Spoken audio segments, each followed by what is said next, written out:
Hello student, फिर से आपका स्वागत है लक्ष्य इंस्टीट्यूट तिलहर में। आइए फिर से क्लास 11 की फिजिक्स स्टार्ट करते हैं। इसमें चैप्टर नंबर 3 चल रहा था, जिसका पहला लेक्चर हमने आपको करवा दिया था। आइए आज फिर से हम लेकर आए हैं आपके लिए लेक्चर नंबर 2। पहले लेक्चर में आपको गति के बारे में बता दिया था, गति के प्रकार वगैरह ये सब छोटे मोटे गति के उदाहरण भी बता दिए थे।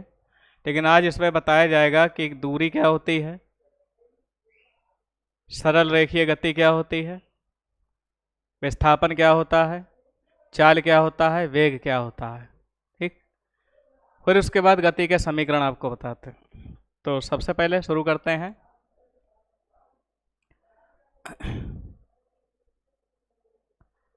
सरल रेखा में गति।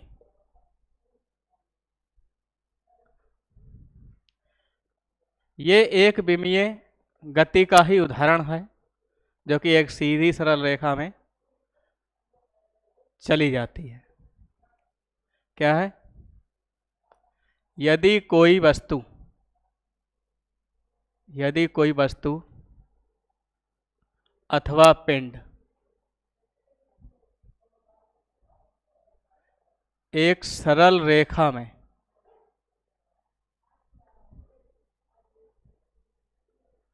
गति करता है या करती है, तो उसकी गति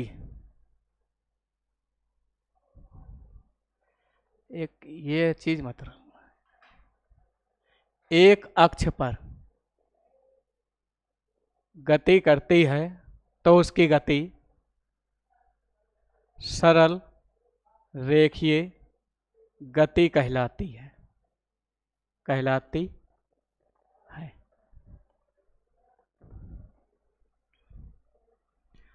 तो सबसे पहले हम अगली हेडिंग डालते हैं, दूरी।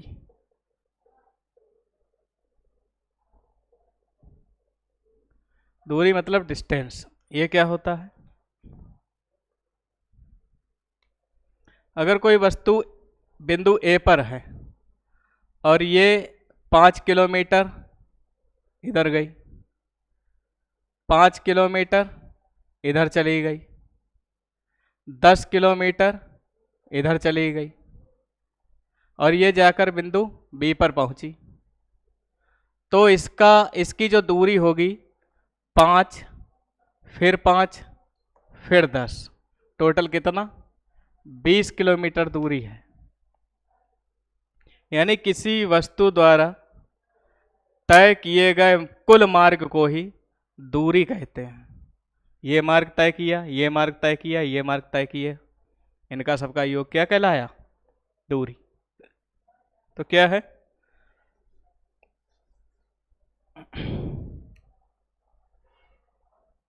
किसी वस्तु द्वारा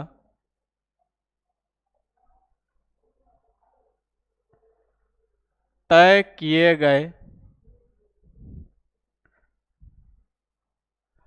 कुल मार्ग को ही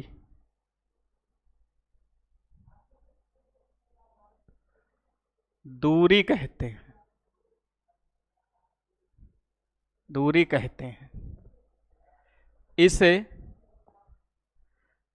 इसे हम डी से प्रदर्शित ना करके इसे हम एस से प्रदर्शित कर दें। क्यों? अभी हम गति के समीकरण में पढ़ेंगे, तब उसमें आपको समझ में आएगा। इसे एस से प्रदर्शित करते हैं। यह एक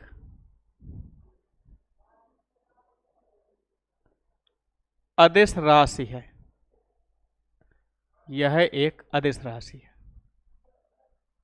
दूरी है, इसका मात्रक मीटर होता है। दूरी का मात्रक लेंथ में ही तो नापते हैं, मात्रक क्या हो जाएगा? मीटर। इसके बाद हम सेम टू सेम ऐसी ही एक हेडिंग पढ़ेंगे जिसे हम कहते हैं विस्थापन। विस्थापन मतलब डिस्प्लेसमेंट।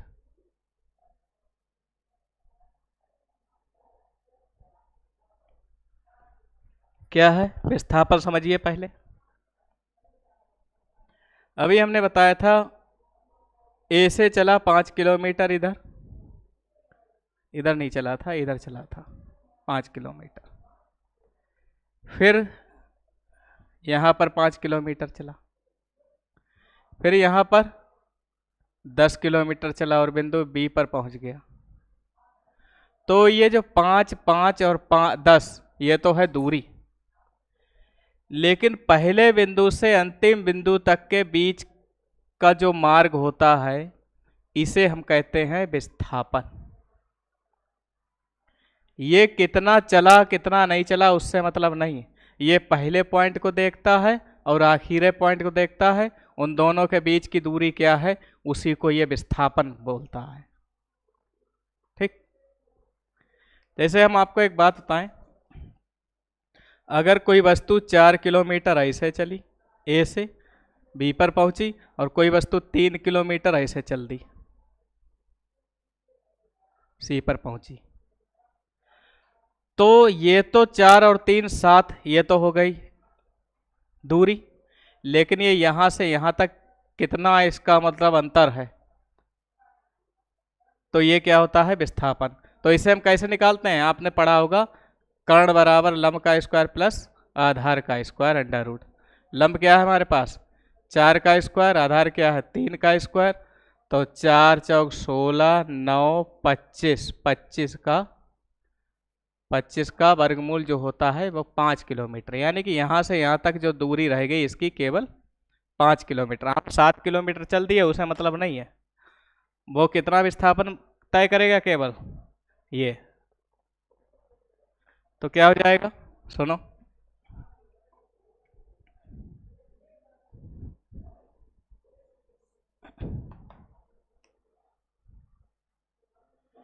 किसी वस्तु के प्रारंभिक बिंदु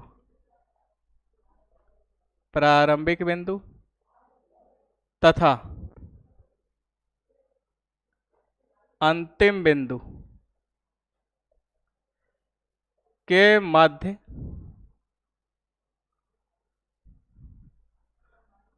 दूरी के अंतर को या दूरी अंतराल को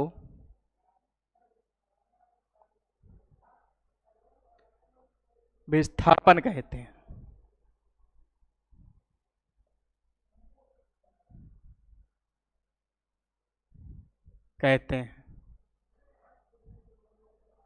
इसे डी से प्रदर्शित करते हैं।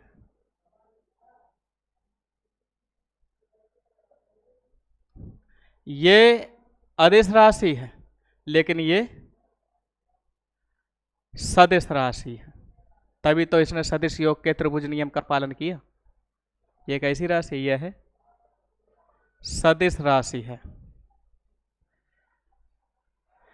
लेकिन इसका जो मात्रक होता है, इसका मात्रक सदिश राशि है तो इसके ऊपर आप एरो लगा सकते हैं, इसका मात्रक मीटर ही होता है। ठीक, इसका मात्रक मीटर ही होता है। अगर तो कोई आपसे कहे कि दूरी और विस्थापन में क्या अंतर है, तो आप ये अच्छा लिखे देते हैं, दूरी और विस्थापन में अंतर।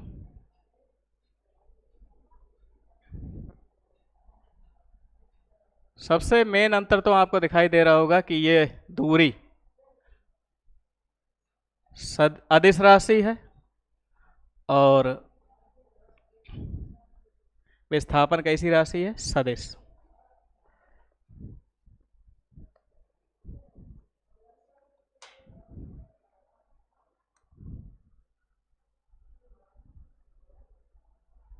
दूरी तथा विस्थापन में अंतर, दूरी तथा विस्थापन में क्या अंतर है, सुनो बड़े ध्यान से।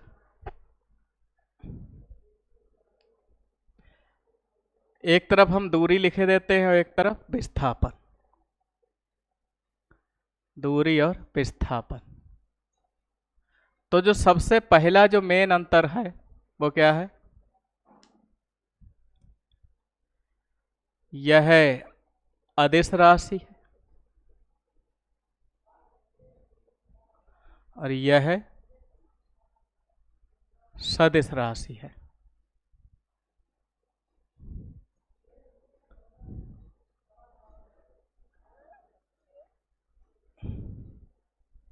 इसमें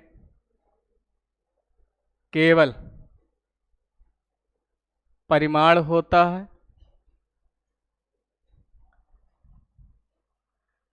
इसमें परिमाण के साथ साथ दिशा भी होती है। यह सदिश योग के त्रिभुज नियम का पालन करता है। यह 1 मिनट पालन नहीं करता है, यह नहीं करता है क्योंकि अदिश राशि है ना। यह सदिश योग के त्रिभुज नियम का पालन करता है।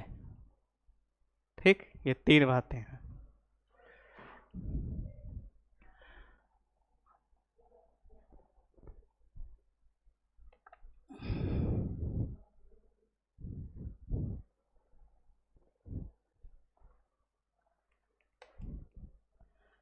अगली हेडिंग रहेगी चाल। चाल को हम कहते हैं स्पीड।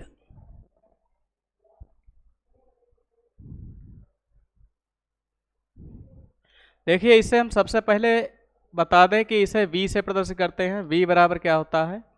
v बराबर होता है दूरी बटे समय। चाल बराबर दूरी बटे समय। लेकिन अगर हम यहाँ वेग दिखाते तो वेग क्या होता? विस्थापन बटे समय। इसे हम v से ही प्रदर्शित करते हैं। s क्या होती है? s और समय क्या होता है? t। इसे भी v से प्रदर्शित करते हैं, लेकिन ये सदिश राशि है। ये होता है d अपॉन में t। अगर हम इसकी परिभाषा लिखें तो दूरी की, वस्तु द्वारा चली गई दूरी के दर को ही हम क्या कहते हैं? चाल कहते हैं। इसमें विस्थापन की दर को ही हम क्या कहते हैं? वेग कहते हैं। तो दूरी में लिखोगे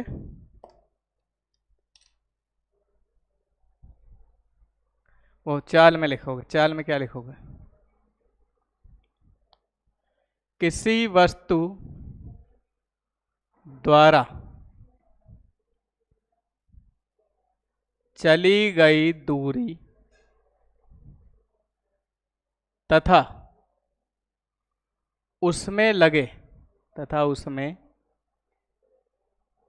लगे समय के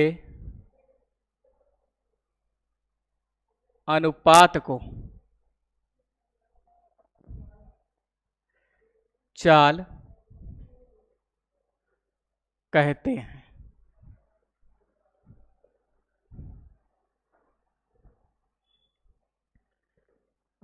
इसे v से प्रदर्शित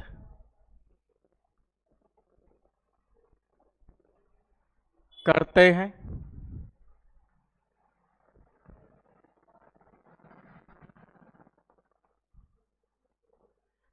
यह एक अदिश राशि है। ठीक, यदि t समय में चली गई दूरी एस है तो चाल बराबर दूरी बटे समय, अर्थात v बराबर एस अपॉन टी। एक और परिभाषा इसकी हम बता दें आपको, यदि t बराबर 1 सेकेंड ले लें, इसी को हम कहते हैं एकांक समय,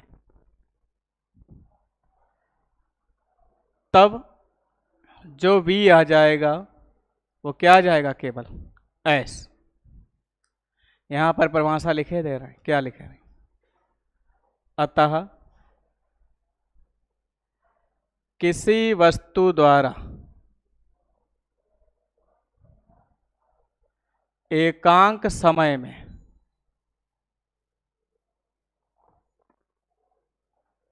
चली गई दूरी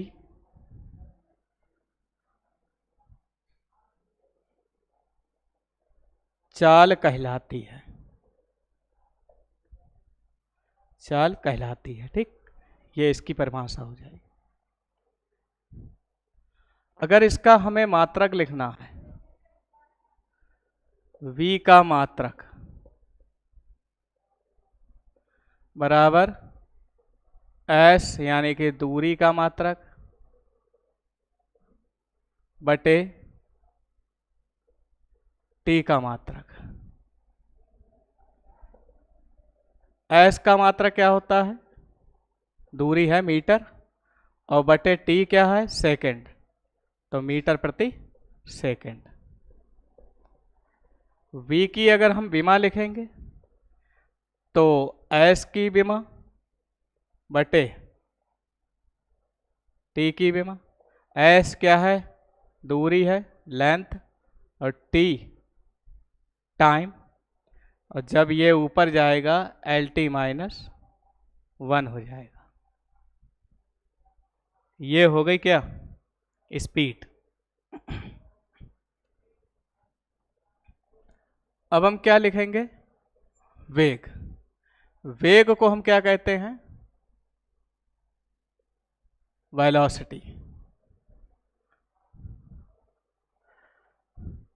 अब क्या है,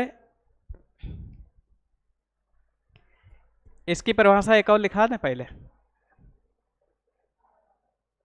चलिए, दूरी की दर को हम क्या कहते हैं, चाल कहते हैं, सेम बात एक ही है, इसमें लिखा दे रहा है। किसी वस्तु द्वारा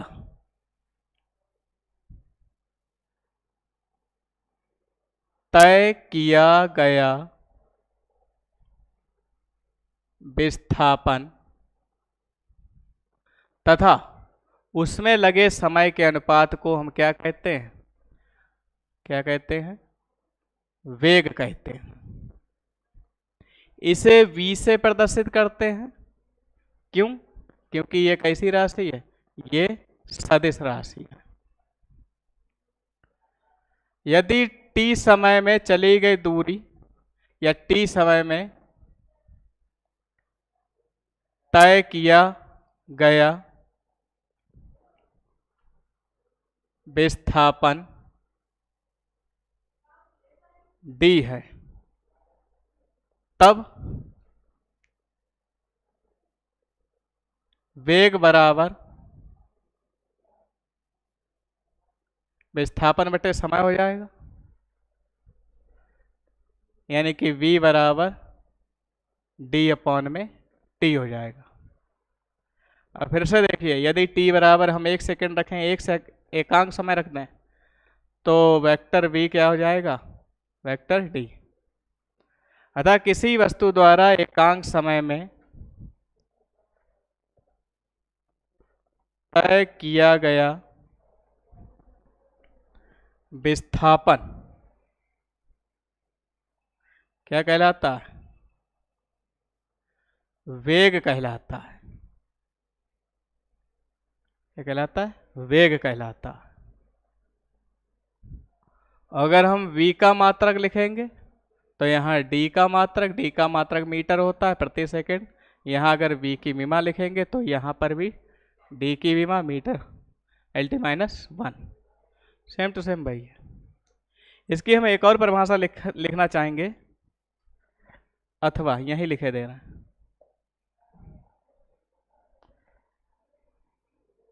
विस्थापन की दर, किसी के बटे में टी हो तो वो दर हो जाती है।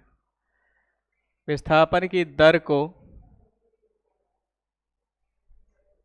वेग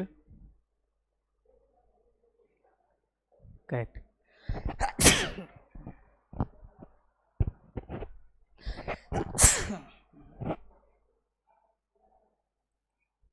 विस्थापन की दर को क्या कहते हैं? वेग कहते हैं।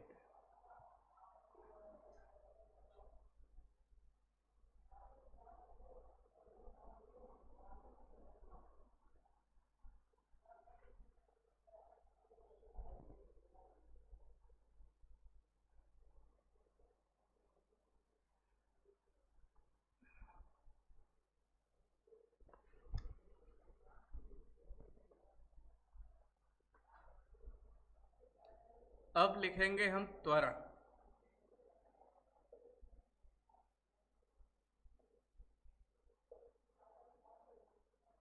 त्वरण क्या है समझो बड़े ध्यान से। अगर हम पहले धीरे धीरे चलें, उस समय का वेग, धीरे धीरे हम अपने वेग में परिवर्तन करते जाएं, तो वेग में जो परिवर्तन होता है वो किसी न किसी समय में तो होता ही है। तो वेग परिवर्तन तथा उसमें लगे समय, परिवर्तन करने में लगे समय के अनुपात को ही हम क्या कहते हैं? त्वरण कहते हैं। अगर वेग परिवर्तन के बटे में हम टी लगा देते हैं तो ये क्या हो जाता है? वेग परिवर्तन की दर।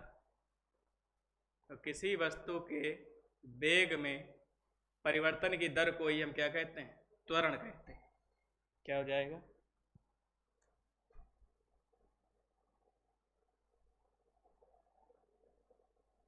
किसी वस्तु के वेग में होने वाले परिवर्तन की दर को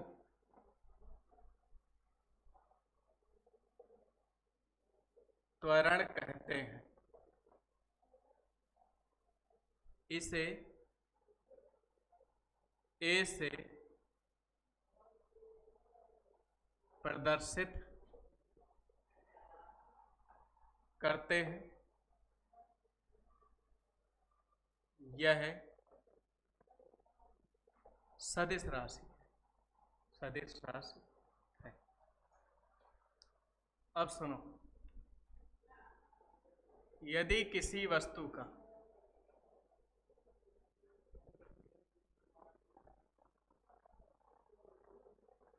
प्रारंभिक वेग u तथा अंतिम वेग v है, तो वेग में परिवर्तन v माइनस u हो जाएगा यदि इस परिवर्तन को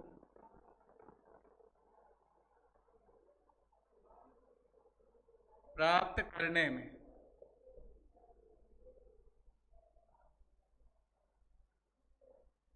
लगा समय t हो, तब त्वरण a बराबर वेग परिवर्तन बटे समय। वेग परिवर्तन क्या है? v माइनस यू अपॉन में t। चूंकि डेल्टा v बराबर क्या होता है, ये आप माने ये परिवर्तन होता है, तो यहाँ पर a बराबर डेल्टा v अपॉन में t, ये लिख सकते हैं। अगर इसका अवकलन रूप लिखना है,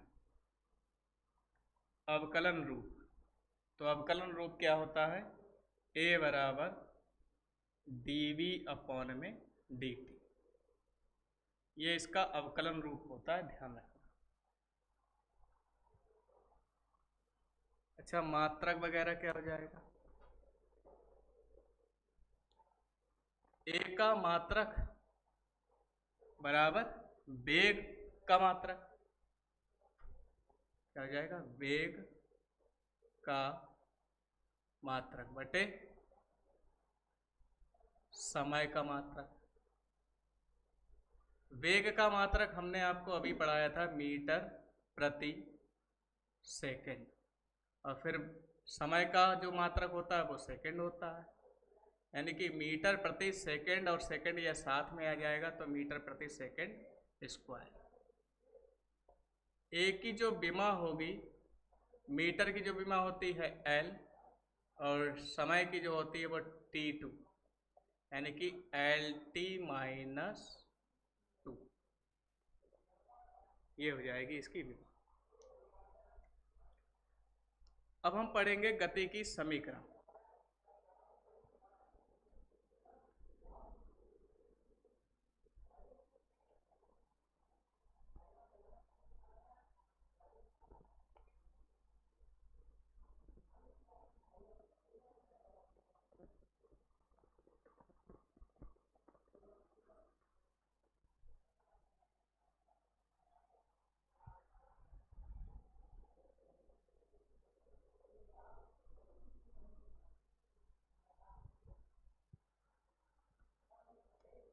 क्या पढ़ेंगे?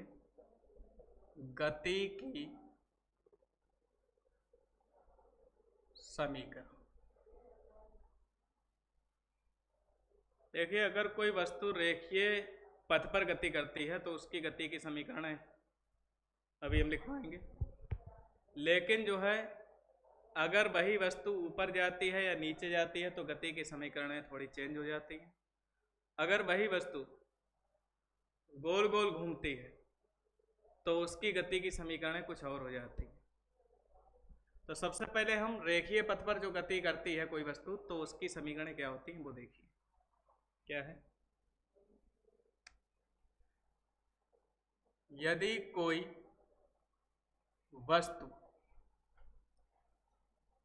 सरल रेखा अथवा रेखीय पथ पर गति करती है तो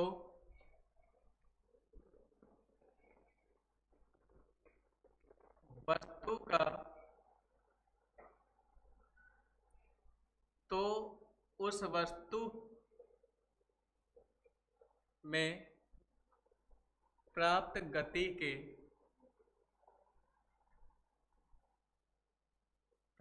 के निम्न 3 समीकरण होते हैं। 3 समीकरण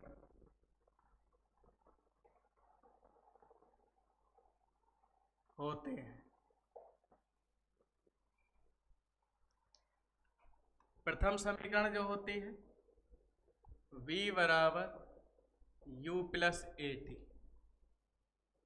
द्वितीय समीकरण जो होती है s बराबर U T plus half a t square. तीसरी समीकरण जो होती है v स्क्वायर बराबर 2as, जहां v बराबर क्या है, या एक काम करो, u बराबर क्या है, v बराबर क्या है, a बराबर क्या है, t बराबर क्या है, और s बराबर क्या है। ये क्या है? वस्तु का प्रारंभिक वेग, ये है वस्तु का अंतिम वेग। वस्तु में उत्पन्न त्वरण, ये क्या है? समय वस्तु द्वारा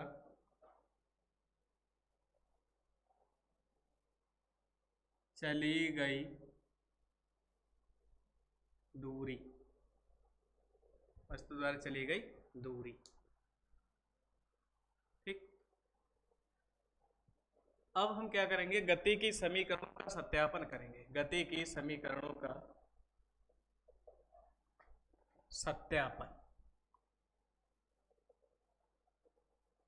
यानी ये आती हैं तो ये आती कैसे हैं। तो सबसे पहले हम क्या करते हैं, गति की समीकरणों का निगमन करने के लिए तीन विधियां हैं। ठीक, इनके निगमन की निम्न तीन विधियां हैं। तीन विधियां हैं। पहली जो विधि है वो है गणितीय विधि। गणितीय विधि, गणितीय विधि से सत्यापन करेंगे इसका।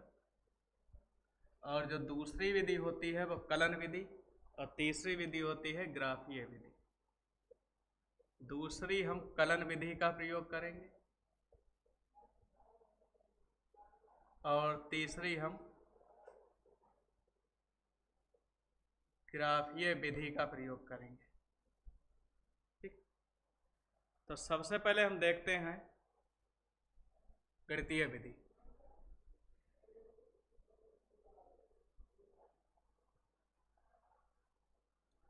तो सबसे पहली विधि है हमारे पास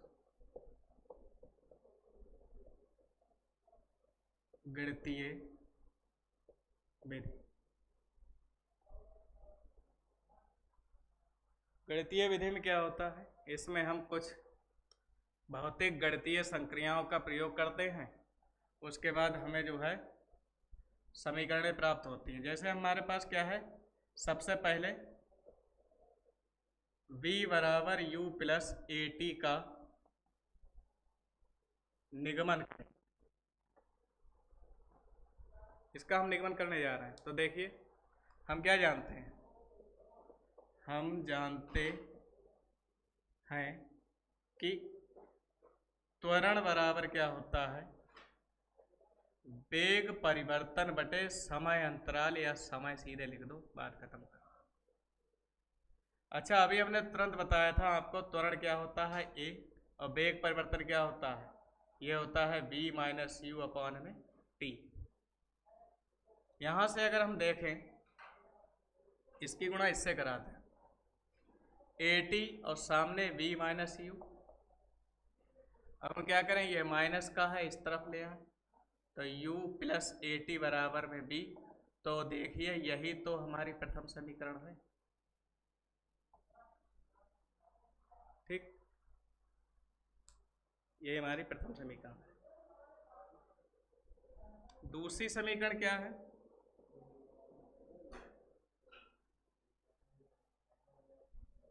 दूसरी समीकरण s बराबर U T plus half a t square, U T plus half a t square.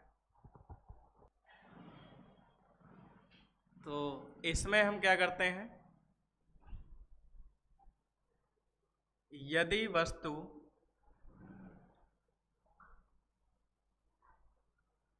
प्रारंभिक वेग u से अंतिम वेग v तक पहुंचे, या v प्राप्त करे, v को प्राप्त करे, तब जो औसत वेग होगा, औसत वेग क्या हो जाएगा, प्रारंभिक वेग प्लस अंतिम वेग, और वेग कितने हैं, 2 हैं, तो बटे में 2। औसत क्या होता है, पदों का योगफल बटे पदों की संख्या। तब दूरी बराबर चाल गुणा समय। हम यहाँ पर क्या करेंगे, चाल की जगह पर औसत वेग लेंगे, ठीक। तब दूरी जो हो जाएगी, दूरी जो एस होती है वो क्या हो जाएगी, औसत वेग, यानी कि v u plus v upon में टी, और गुणा में समय। समय क्या है, ठीक। टी क्यों हो जाएगा, दो हो जाएगा ना, दो हो जाएगा।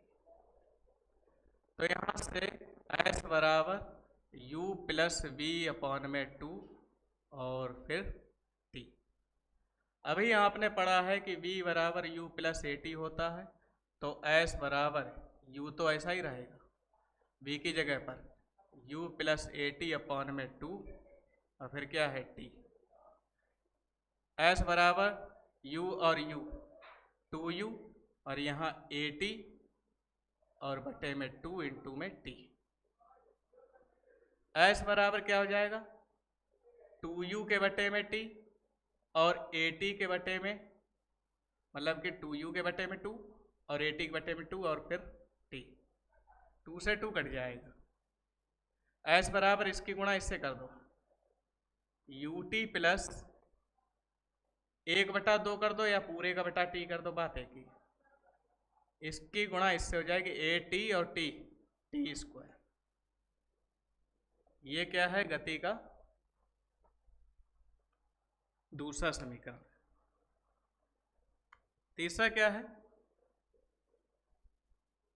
तीसरा वी स्क्वायर बराबर यू स्क्वायर प्लस 2as का निगमन।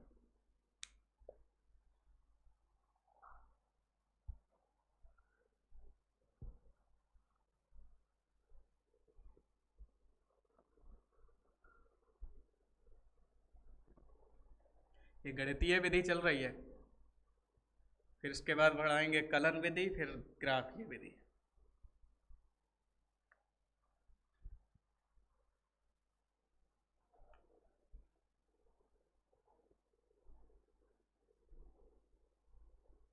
गति की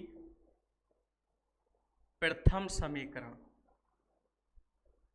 से, यानी कि v बराबर u प्लस ए टी, हम क्या करेंगे, दोनों तरफ वर्ग करने पर, जब हम दोनों तरफ वर्ग करेंगे तो v square u plus a t का होल स्क्वायर आ जाएगा। यहाँ से वी स्क्वायर तो चलो ठीक है, चलो यही हल करते हैं पहले। वी स्क्वायर तो ठीक है, लेकिन ए प्लस बी का होल स्क्वायर यहाँ सूत्र लगा दो, तो यहाँ हो जाएगा ए का स्क्वायर और फिर बी का स्क्वायर फिर प्लस 2ab। हमारे पास क्या आएगा, वी स्क्वायर सामने यू स्क्वायर और फिर क्या है ए टी स्क्वायर प्लस का 2u/a/t। हम इस वाले पद में क्या करें, इस वाले पद में हम 2 से गुणा करा दें और 2 से भाग करा दें, ये करा दिया हमने। तो यहाँ से वी स्क्वायर बराबर यू स्क्वायर ऐसा ही रहेगा, दोनों में से हम क्या कॉमन निकाल लें, 2a कॉमन निकाल लें। जब हम यहाँ से 2a कॉमन निकाल लेंगे तो हमारे पास क्या बचेगा, 1/2 तो बचा ही है, नीचे वाला 2 तो बचा ही है, ऊपर वाला 2 निकला। यहाँ से 1a कॉमन निकल गया तो 1a तो बचेगा, t को हमने छुआ नहीं, टी स्क्वायर हो जाएगा। प्लस यहाँ से भी हमने 2 कॉमन निकाला और a कॉमन निकाला तो यहाँ बचेगा ut। V square u square plus का 2a और यहाँ ut plus half a t square.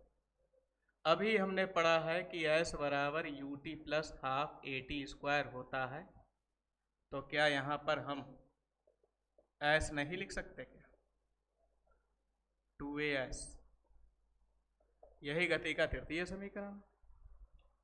तो आज गणितीय निगमन जो है समाप्त होता है। कल आपको नए वीडियो के साथ जो है कलन विधि के रूप में लेके आएंगे। तो आज के लिए बस इतना ही, बाकी का नेक्स्ट वीडियो।